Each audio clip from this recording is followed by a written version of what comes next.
Friends, आज 20 मई 2022 और आज के इस लेक्चर में हम बात करेंगे जो हमें पेंशन से पैसा मिल रहा है, जो हमें एरियर्स मिलेंगे, उसका टैक्सेबिलिटी किस हेड में होनी है। हमें करंट ईयर की पेंशन मिले, सैलरी मिले, पिछले सालों की मिले, एम्प्लॉयर एम्प्लॉय रिलेशनशिप है, पास्ट एम्प्लॉयर है, एक्स एम्प्लॉयर है, तो आपको पेंशन से पैसा मिले, सैलरी से पैसा मिले या एरियर्स मिले तो वो टैक्सेबल होगा इनकम फ्रॉम सैलरी।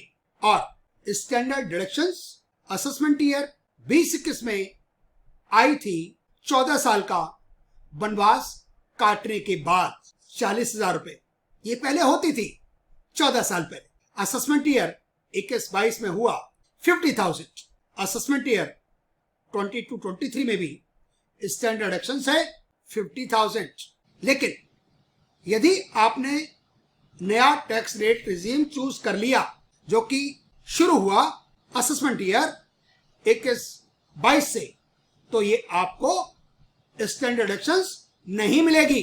जी हाँ, ये ध्यान रखिएगा, ये आपको टैक्स कैलकुलेशंस करनी है कि आपका कौन से रिजीम में आपको फायदा है। यदि हम फैमिली पेंशन की बात करें, एम्प्लॉय की डेथ हो गई, अब पैसा मिल रहा है उसके स्पाउस को, उसके पेरेंट्स को, उसके डिपेंडेंट ब्रदर सिस्टर को, अनमैरिड डॉटर को, डिवोर्स्ड डॉटर को, विडो डॉटर को, हैंडीकैप्ड चिल्ड्रन को जिंदगी भर ये जो पैसा मिलेगा फैमिली पेंशन वो टैक्सेबल होगी प्राप्त करने वाले की इनकम फ्रॉम अदर सोर्सेस में, क्योंकि वहां पर एम्प्लॉयर एम्प्लॉय रिलेशनशिप नहीं है। और स्टैंडर्ड डिडक्शंस मिलेगी 1/3 ऑफ फैमिली पेंशन और 15,000 विच एवर इज लोअर। और ये वही चली आ रही है, इसमें कोई किसी तरह का बदलाव नहीं हो रहा। यदि एम्प्लॉय की डेथ हो गई, अब पेंशन अब मिलने वाली है, तब क्या होगा? होगा ये कि जब तक उस एम्प्लॉय की डेथ नहीं हुई थी तब तक तो वह पैसा टैक्सेबल होगा सैलरी हेड में, और उसी डिजीज के हाथों में टैक्सेबल, उसी के हाथों में टैक्सेबल होगा जो उस पैसे का यदि वो जिंदा रहता तो उसके हाथ में टैक्स होता।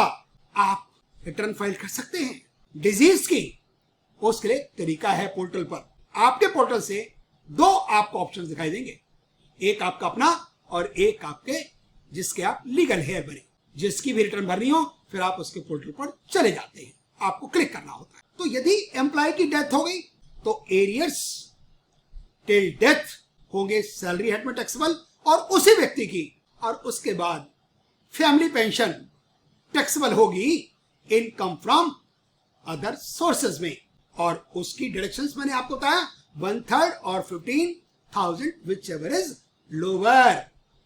एक बात और, यदि आप कम्यूटेशन करा लेते हैं डेथ से पहले, तो जो फैमिली पेंशन होती है, जो अमाउंट डिटरमाइन होता है, उस पर कोई फर्क नहीं पड़ता आपने कम्यूटेशन कराई हो या ना कराई।